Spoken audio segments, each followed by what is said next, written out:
안녕하세요. 선교문학 산책 이은미 인사드립니다. 아침이 되면 어김없이 찾아오는 카톡 메시지가 있습니다.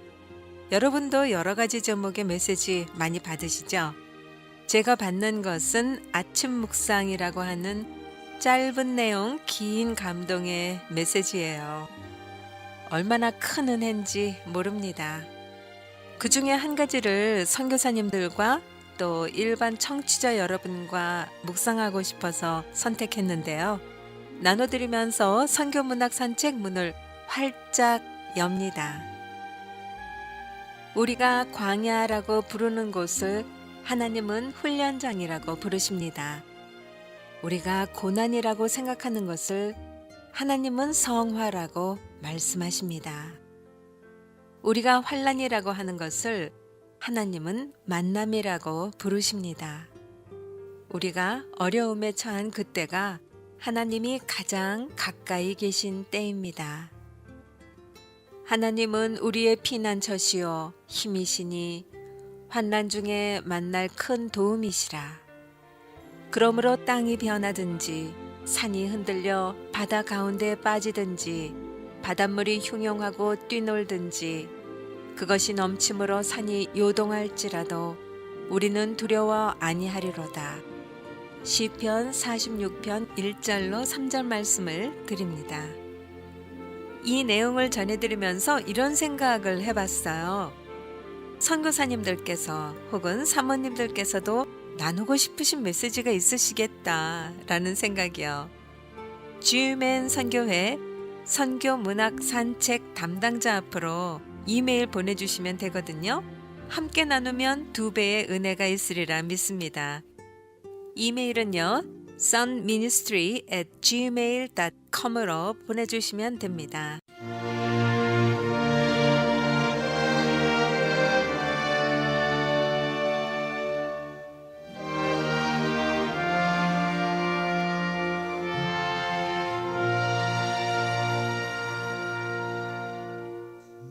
근심 걱정 말아라 주 너를 지키리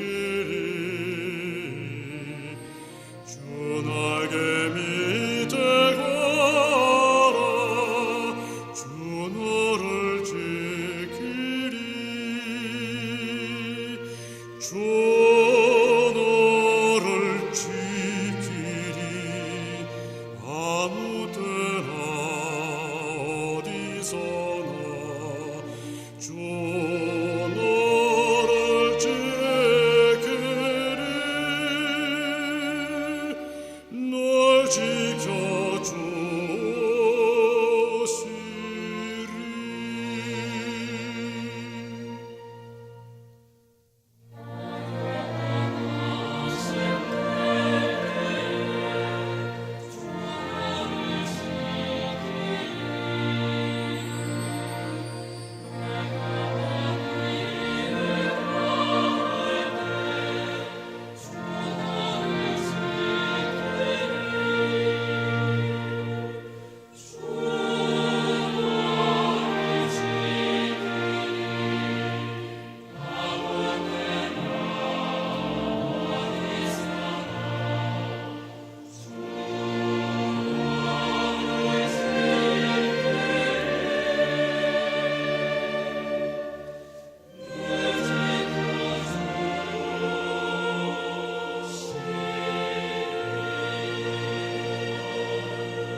낯설 것 미리 아시고 주 너를 지키리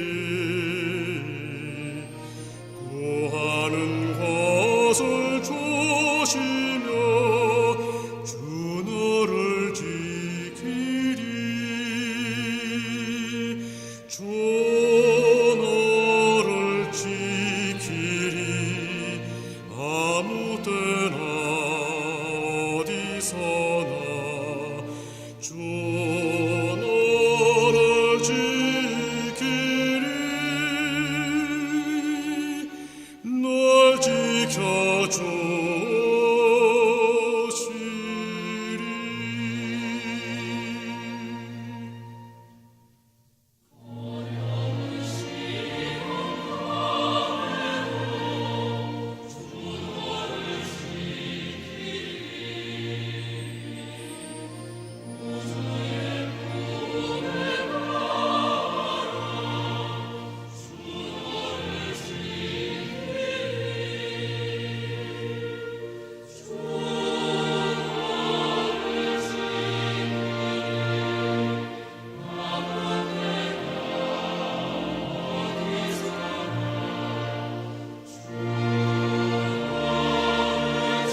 오늘 선교지 소식은요. T국 푸른 초장교회 사모님이 보내주신 소식을 전해드릴게요.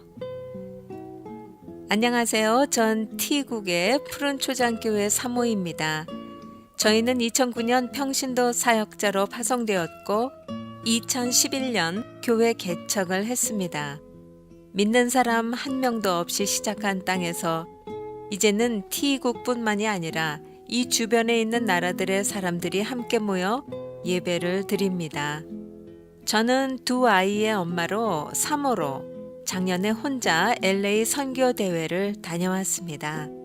아는 사람 한 명도 없이 혼자서 그곳을 갈 때 두려움보다는 설레임과 기쁨이 있었습니다.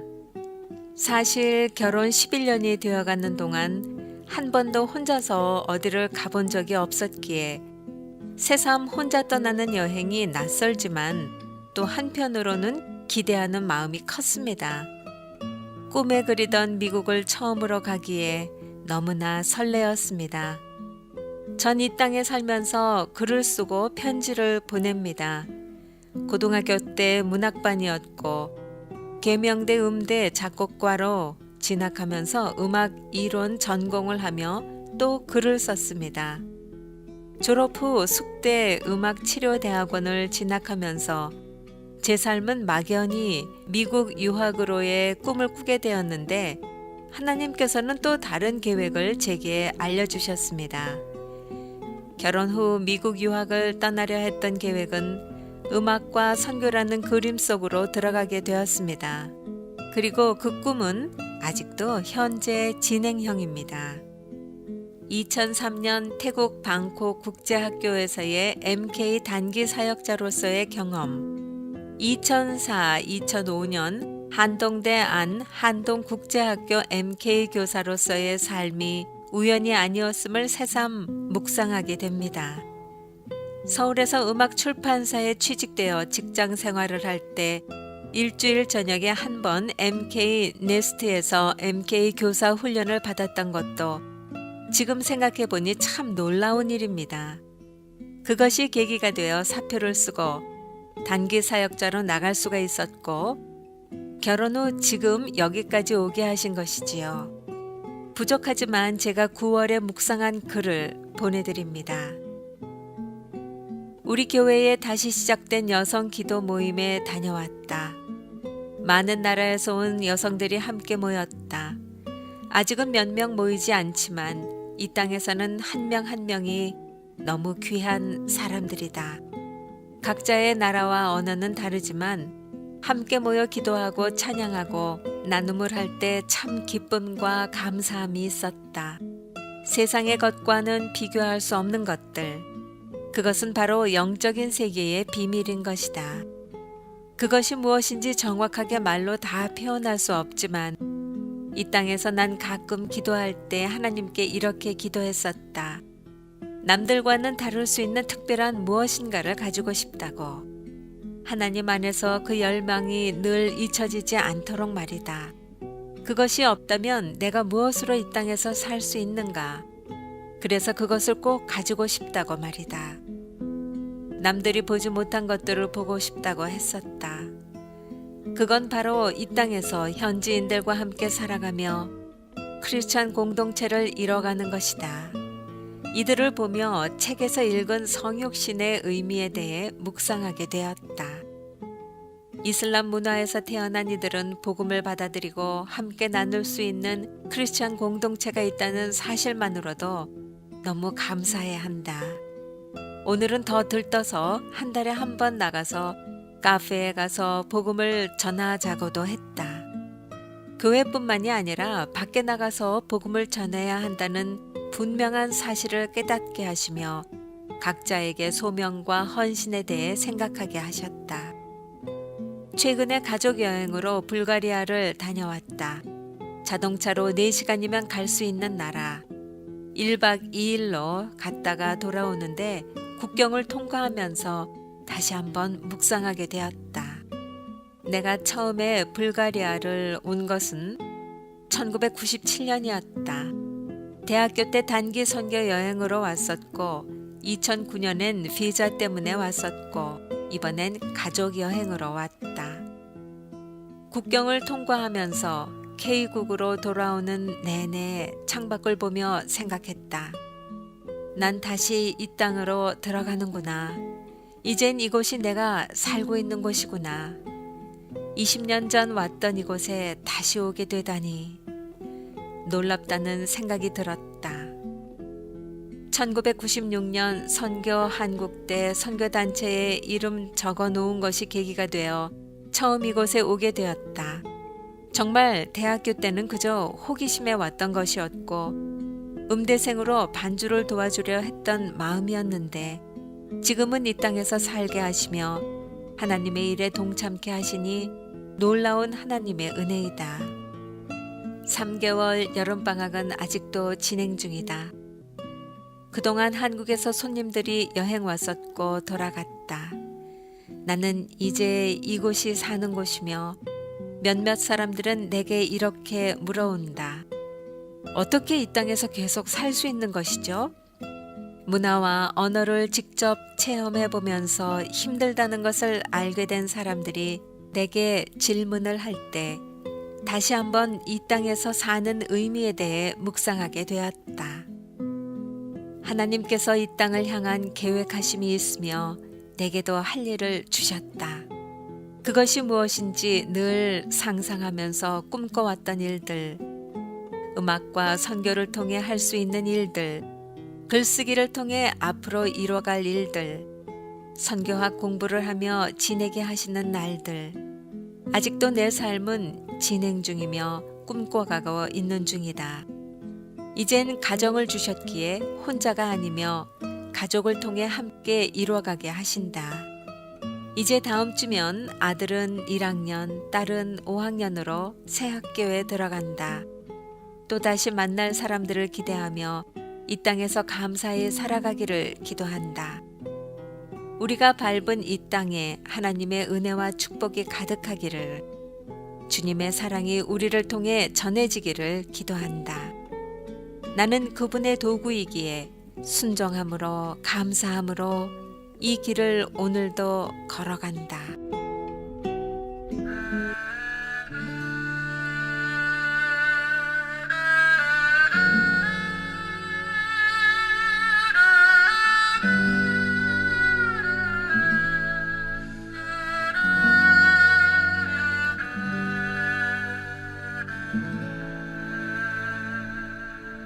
오직 주의 사랑에 매여 내 영 기뻐 노래합니다. 이 소망의 언덕 기쁨의 땅에서 주께 사랑 드립니다. 오직 주의 임재 안에 갇혀 내 영 기뻐 찬양합니다. 이 소명의 언덕 거룩한 땅에서 주께 경배드립니다. 주께서 주신 모든 은혜 나는 말할 수 없네. 내 영혼 즐거이 주 따르렵니다. 주께 내 삶 드립니다.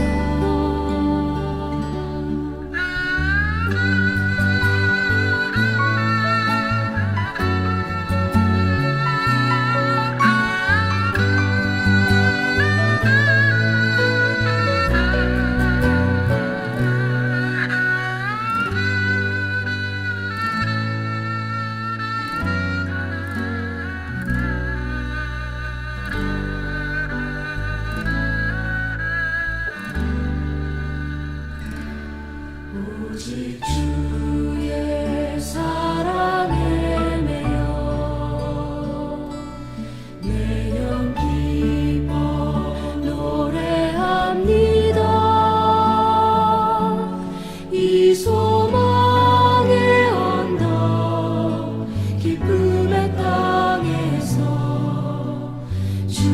주께 사랑드립니다.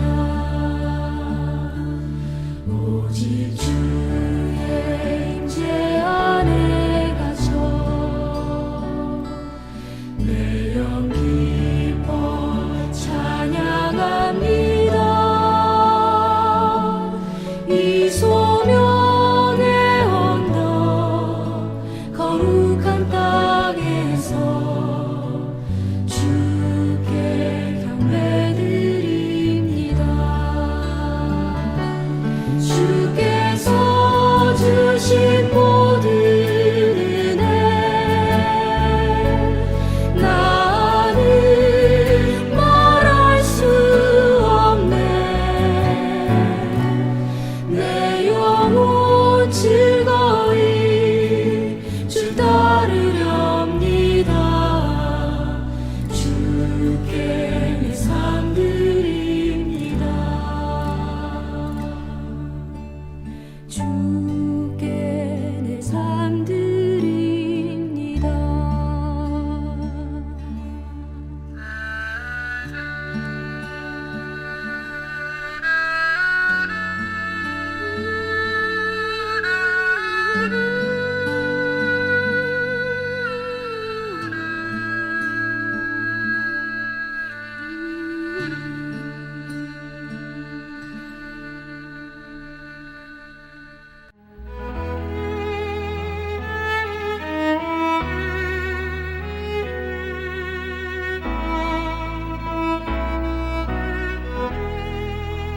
엄마, 약속했잖아요.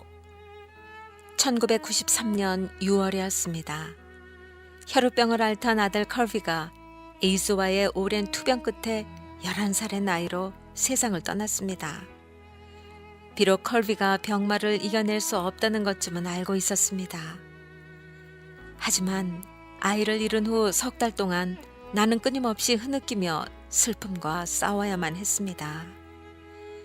내가 낳은 두 아들 애덤과 에릭, 그리고 3명의 양아들 미키, 테디, 컬비와 마찬가지로 나도 혈액질환을 앓고 있었습니다. 그래서 아이를 잃고 나서 너무 울다 보니 결국 식도 출혈까지 발생하고 말았습니다. 휴식을 취하다가 아들 그림을 모아놓은 상자 하나를 뒤적이게 되었죠.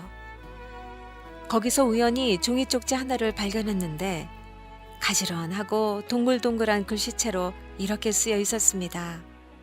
가장 사랑하는 엄마, 엄마가 제게 약속하셨잖아요. 완성된 문장은 아니었지만 아이가 무엇을 말하려는지 알 수 있었습니다. 나는 컬비에게 약속을 많이 했었습니다. 하지만 마지막 약속만큼은 가장 지키기 어려운 약속이 되고 말았습니다. 저는 사람들이 에이즈 환자와 친구가 되어도 괜찮다는 걸 알았으면 좋겠어요. 1989년 어느 날 막내 아들 컬비가 식탁에 앉아 과자와 우유를 먹으며 이렇게 말했습니다. 그리고 아픈 사람들이 이걸 알았으면 좋겠어요. 꼭 삶이 길어야만 좋은 것은 아니라는 걸 말이에요. 그리고 자기들이 바라는 삶이 아니라 하나님께서 허락하신 삶을 살아야 한다는 것도 말이에요. 8살 컬비는 피가 응고되지 않는 혈우병을 가지고 태어났습니다. 그런데 혈우병으로 인한 출혈을 치료하기 위해 사용하는 혈액 응고인자 팩터 8이 오염되는 바람에 아주 어린 시절에 에이즈 바이러스에 감염되고 말았습니다. 아이는 자신의 상태를 사람들에게 알리고 싶다고 말했습니다. 엄마, 괜찮을까요? 어떻게 안 된다고 대답할 수 있겠습니까?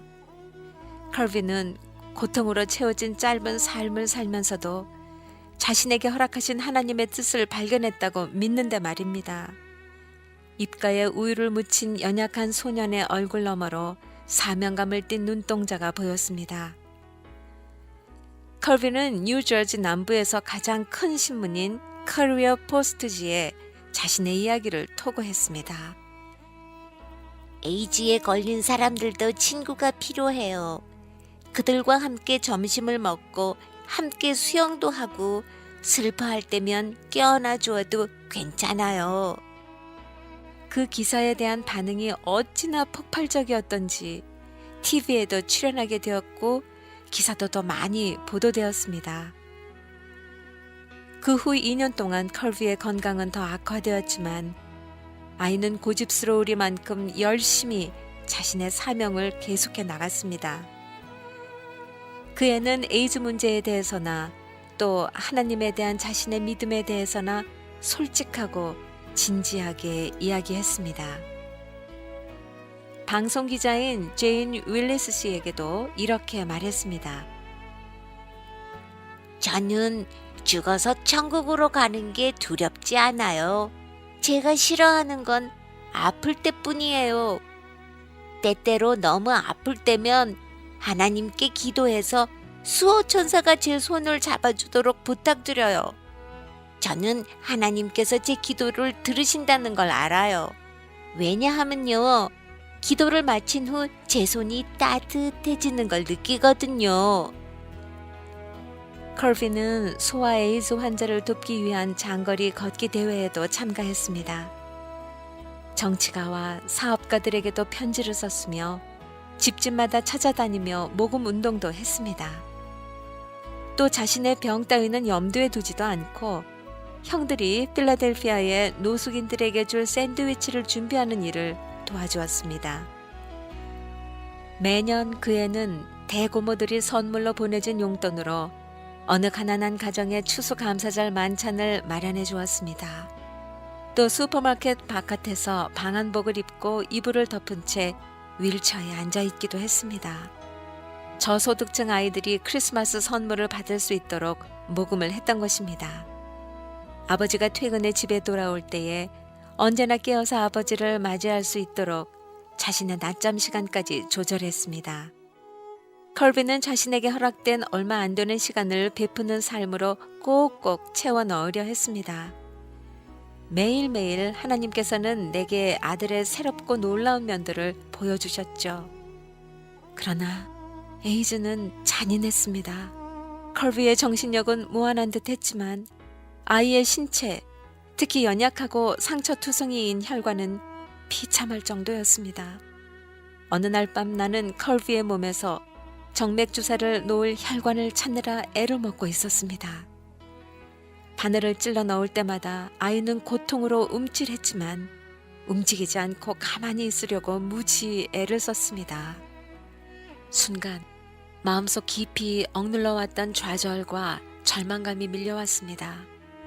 컬비야, 엄마가 너무 미안하구나. 내가 울먹이며 말했습니다. 너를 아프게 해서 너무 미안해. 내가 이렇게 끔찍한 병으로 죽어야 하다니 얼마나 가슴 아픈 일인지 모르겠다.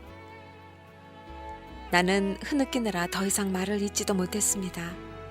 그러면 컬비는 조그마한 손을 뻗어서 내 눈물을 가만히 닦아주었습니다. 엄마, 울지 마세요.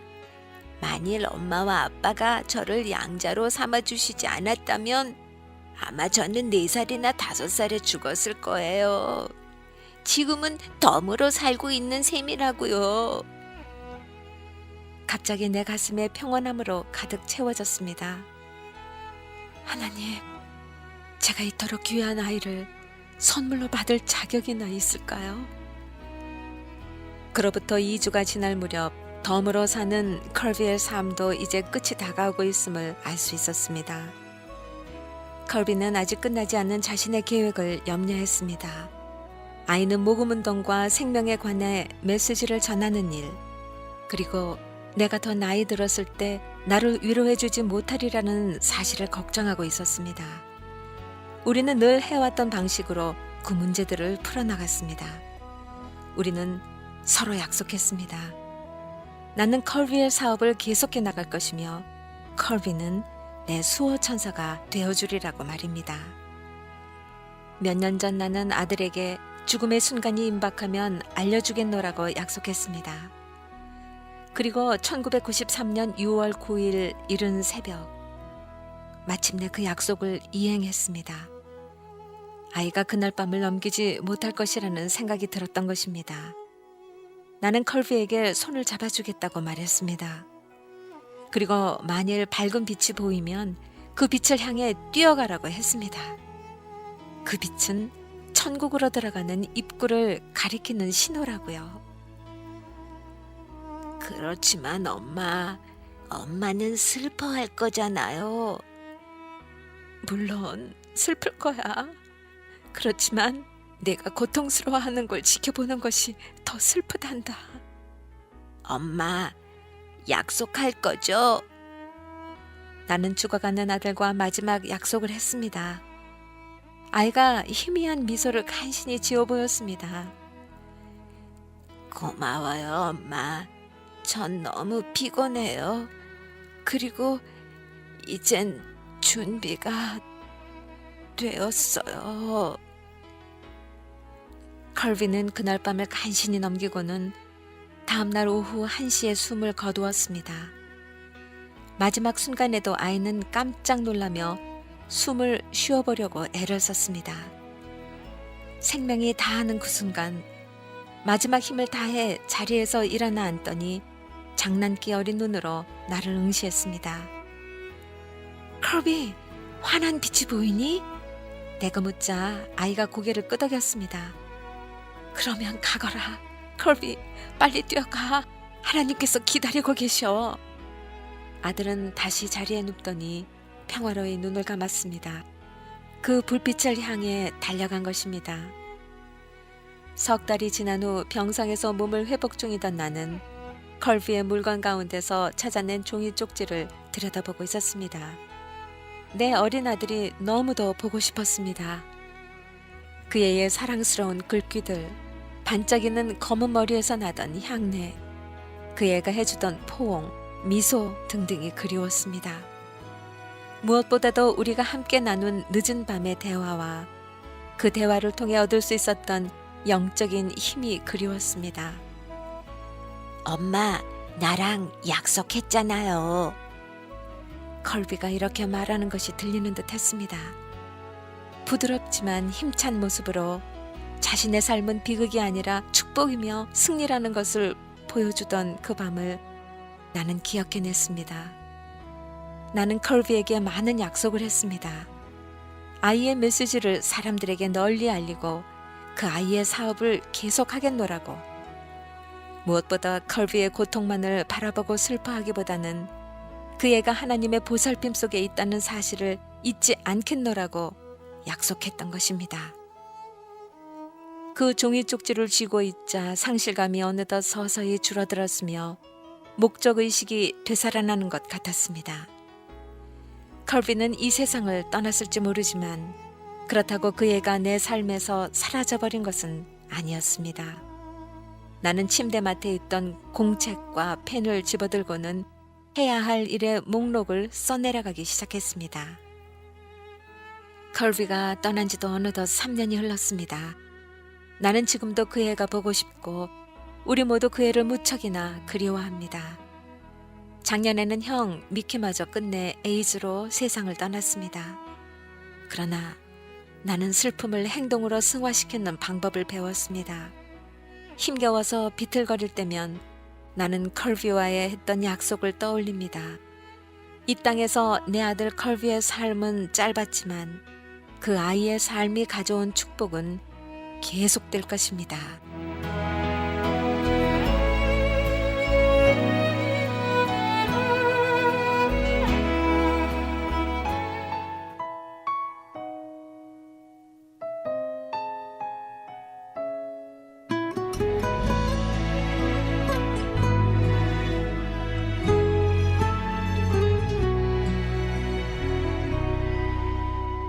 나를 버리고 그의 길을 가는 것 세상 그 무엇보다 어려움 내려놓은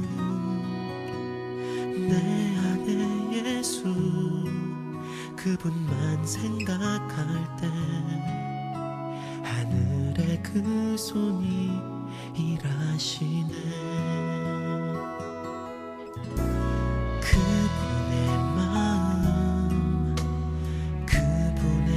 시선 그분의 원하심은 내 맘에 두는 것 십자가 그 길 그곳에 나설 때에 주님 나를 통해 일하시네 그 사랑 나를 살리신 그 사랑 하늘의 모든 영광 다 내려놓으신 내 삶도 그렇게 내려놓습니다 주님 기뻐하시는 그 길 가렵니다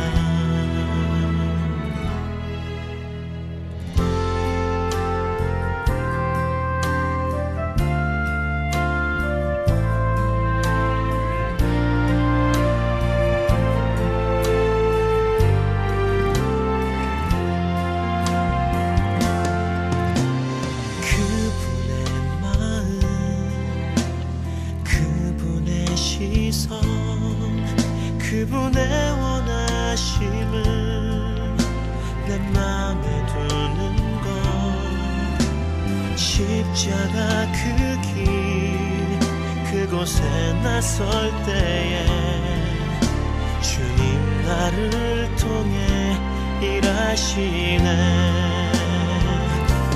그 사랑 나를 살리신 그 사랑 하늘의 모든 영광 다 내려놓으신 내 삶도 그렇게 내려놓습니다 주님 기뻐하시는 그 길 가렵니다 나를 향한 그 사랑 온 땅을 덮고 나를 주님의 길로 인도해 주시네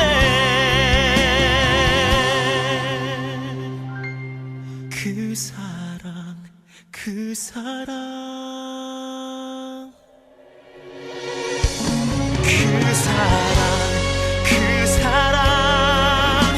나를 살리신 그 사랑 하늘의 모든 영광 다 내려놓으신 내 삶도 그렇게 내려놓습니다 주님 기뻐하시는 그 길 가렵니다 주님 기뻐하시는 그 길 가렵니다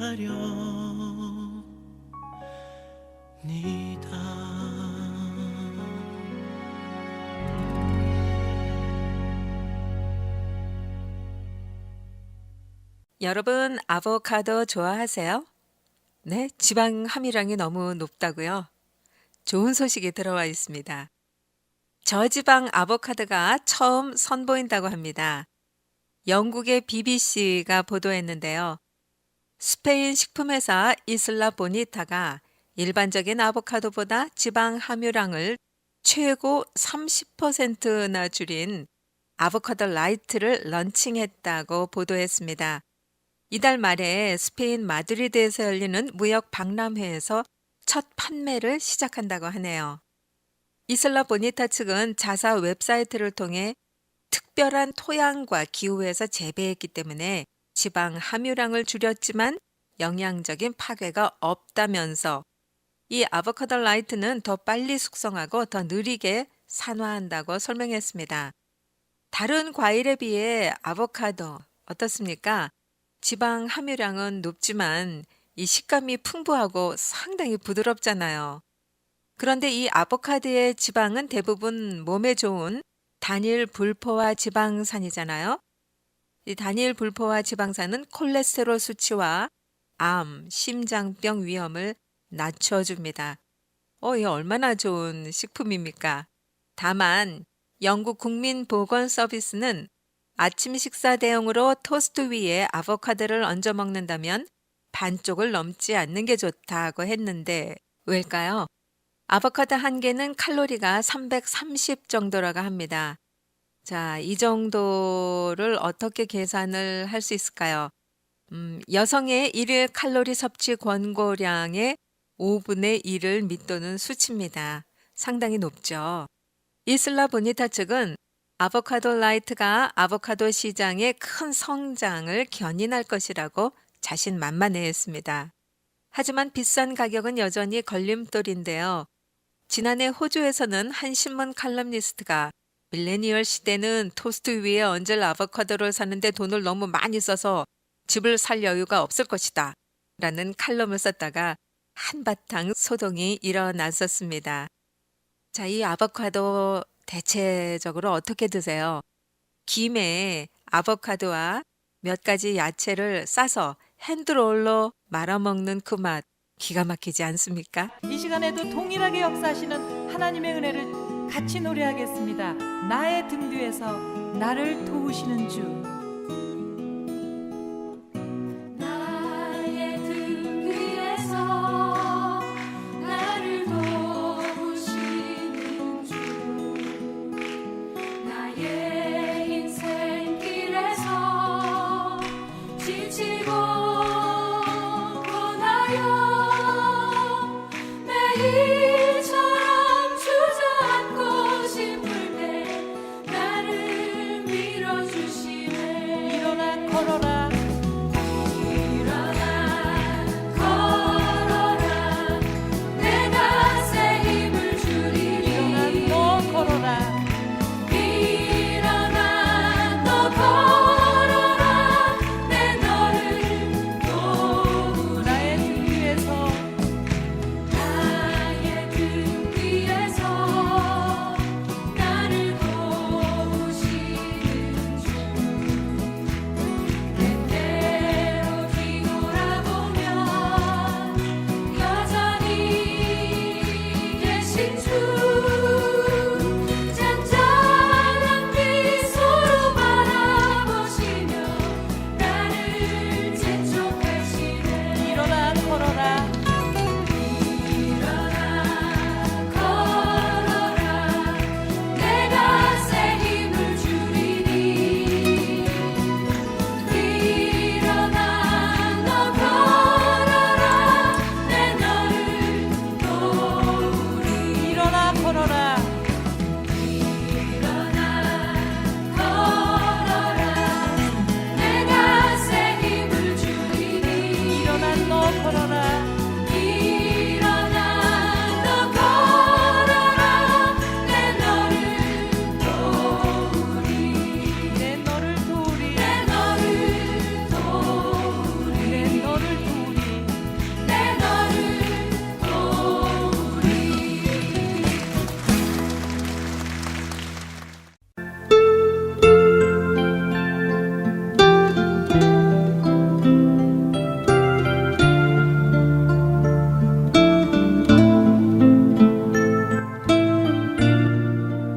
잃어버린 삶의 조각들.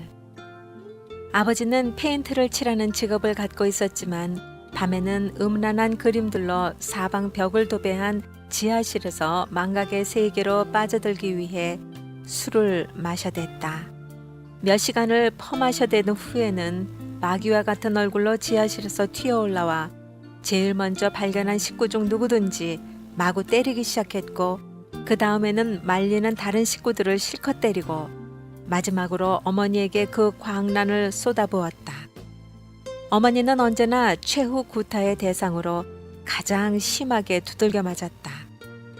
악몽과 같은 하루하루가 계속되자 나는 더 이상 참지 못하고 어머니에게 소리를 질러댔다. 엄마, 우리가 왜 이런 고통을 당해야만 하죠?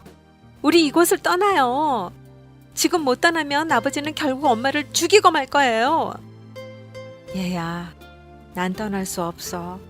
너희 아버지는 누가 돌보란 말이냐. 그리고 나는 여지껏 이곳에서만 살아왔는데.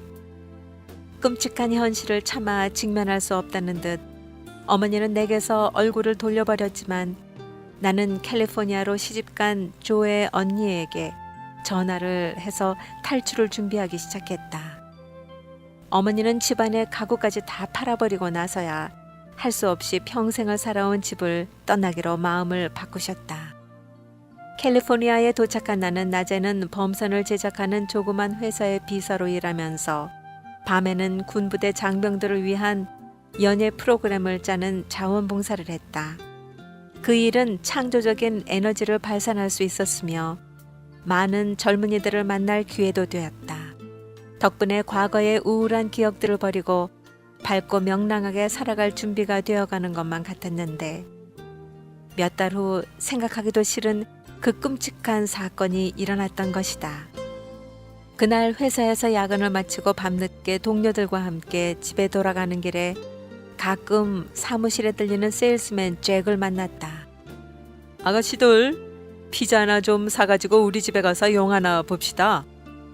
비좁고 어두운 아파트로 곧장 가는 것보다 친구들과 어울려 영화를 보는 것이 나을 것 같아 나는 잭의 뒤를 따라 낡아빠진 트레일러 주택단지에 있는 그의 집으로 갔다.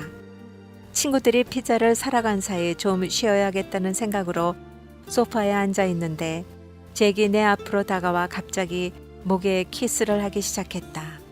나는 너무나 놀라 그를 밀어제끼려고 애를 쓰며 소리쳤다. 아무리 버둥거리고 몸부림을 쳐봐도 막무가내로 달려드는 그의 힘을 당할 수는 없었다. 얼마 후 잭이 내 속옷을 벗겨버렸을 때 나의 비명은 절망의 탄식으로 변했고 고통으로 가물거리는 내 귀에 잭이 내뱉는 소리가 들려왔다. 잭이랄, 이거 처녀였잖아. 집에 돌아와 현관문을 열었을 때 다행히 깨어있는 식구는 아무도 없었다. 나는 재빨리 잠옷을 움켜쥐고 목욕탕으로 뛰어들어가 문을 잠가버렸다.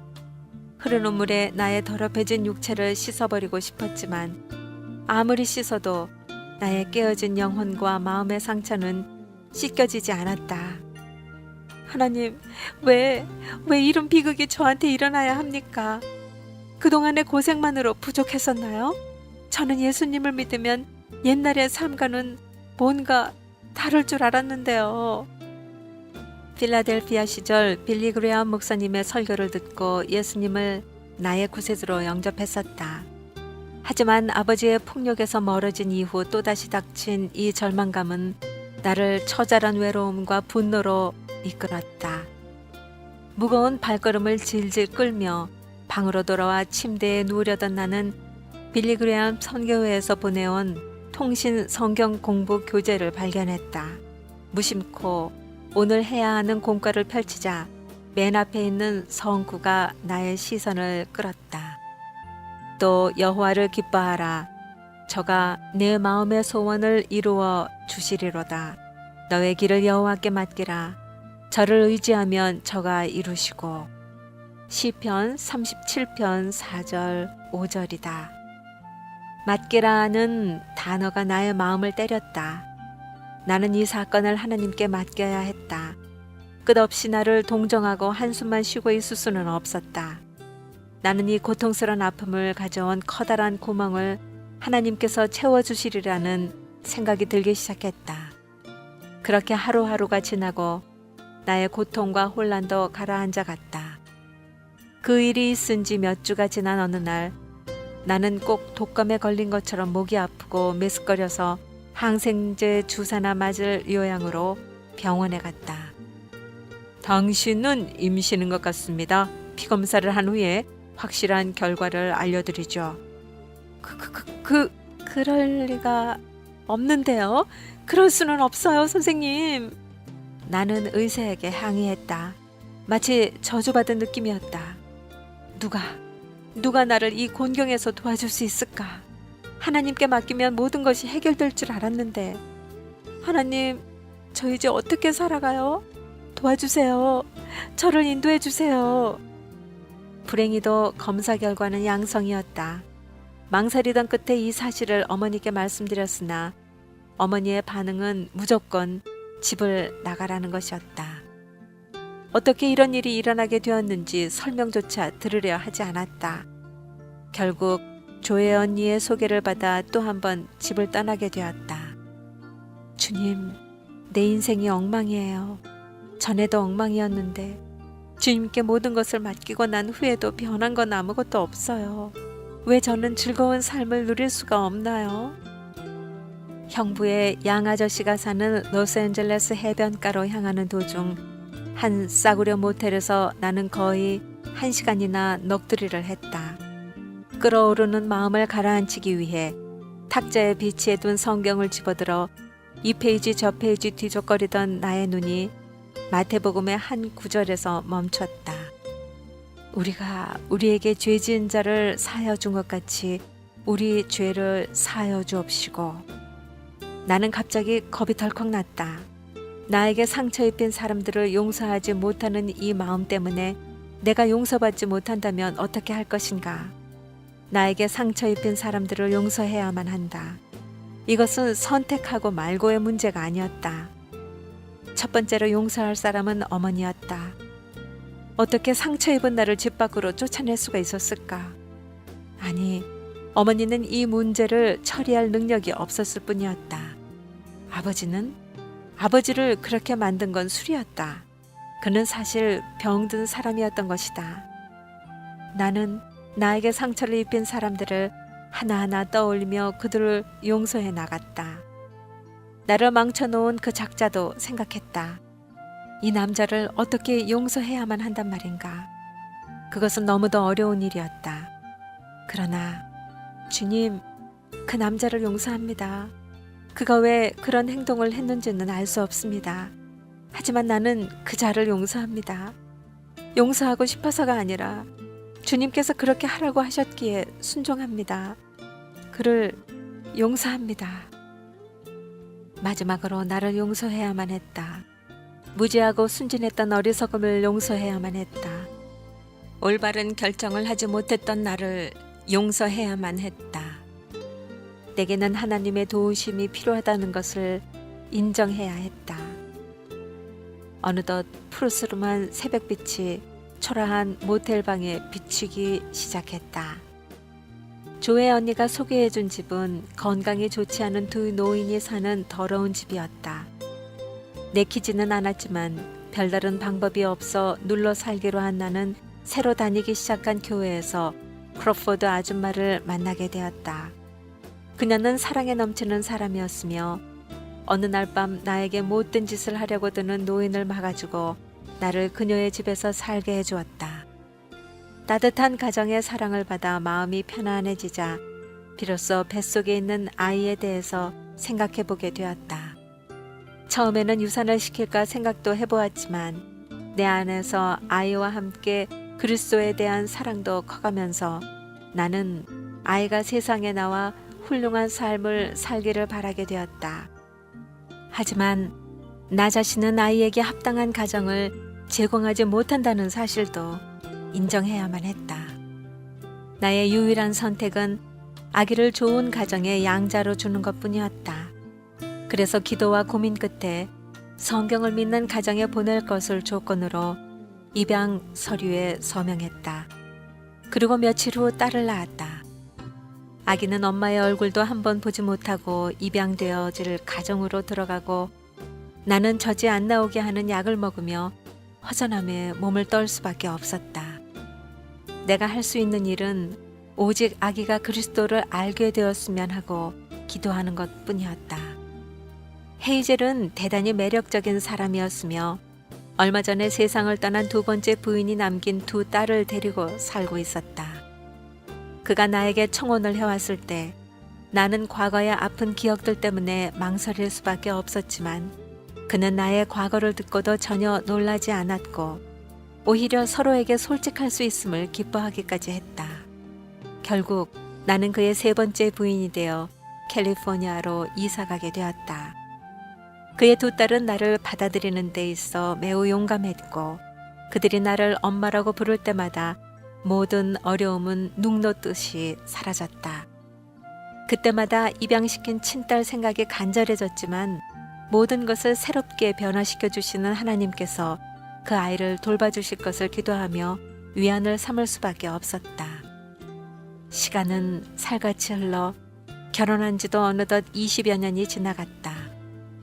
크리스마스가 다가오는 어느 날 저녁, 결혼하면서 헤어졌던 크로포드 아줌마로부터 전화가 왔다. 얘야, 여기 편지가 와 있는데 네게 전해줘야 할지 모르겠구나. 무슨 말씀을 하시는 건데요? 편지 말이다. 네 딸에게서 편지가 왔어. 나의 무릎에 힘이 빠지고 정신이 혼미해졌다. 네? 20년이 흘렀는데 그 아이가 어떻게 편지를 썼을까요? 크로포드 아줌마는 편지를 읽어주었다. 친애하는 크로포드 씨 내외분께 저는 3년 이상 친부모를 찾아왔어요. 그리고 2주 전에 댁에 전화번호가 쓰여 있는 진단서 자료를 찾아내어 아주머니께 전화 걸기로 결심했어요. 저는 어렸을 때부터 입양하라는 사실을 알고 컸어요.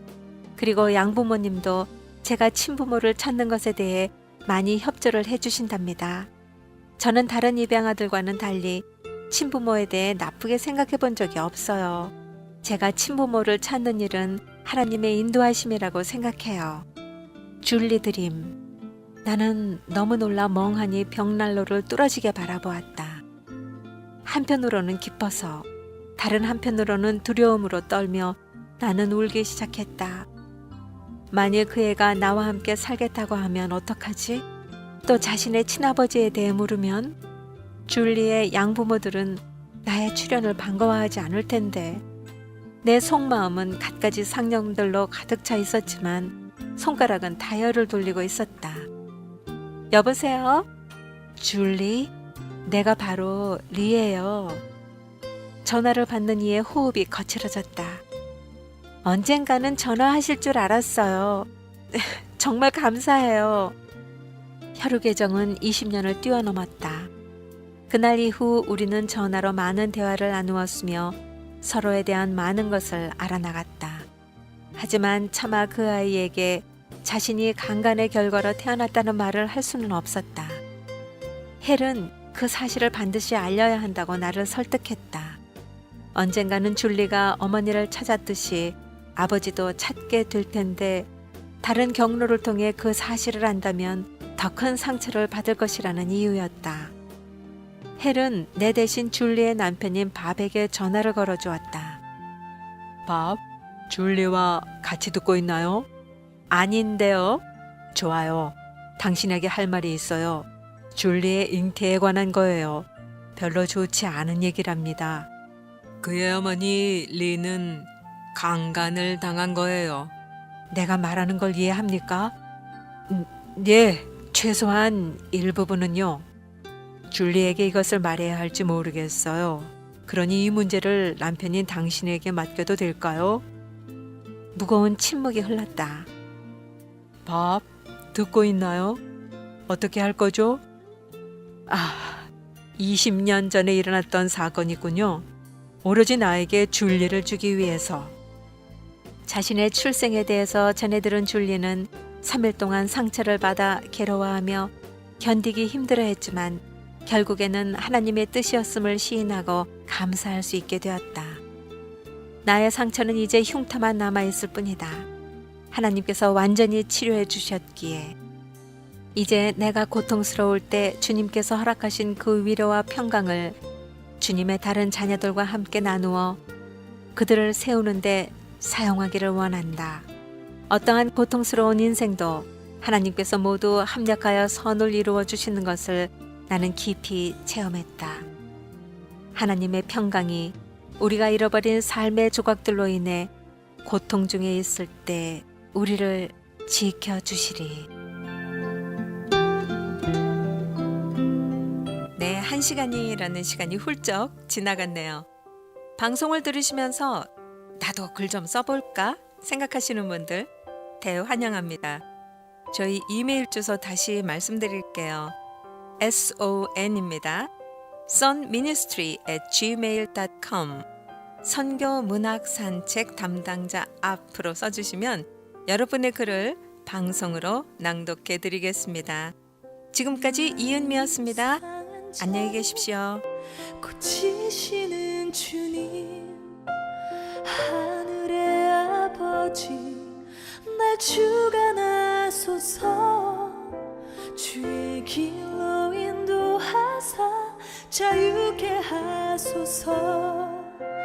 새 일을 행하사 부흥케 하소서. 의에 줄이고 목이 마르니 성령의 기름 부으소서. 의에 줄이고 목이 마르니 내 잔을 채워 주소서.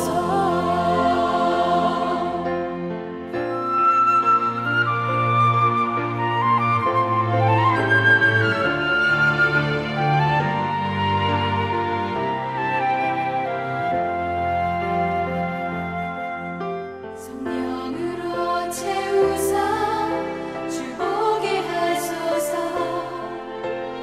주의 임재 속에 은혜 알게 하소서. 주 뜻대로 살아가리 세상 끝날까지. 나를 빚으시고 새날 열어주소서.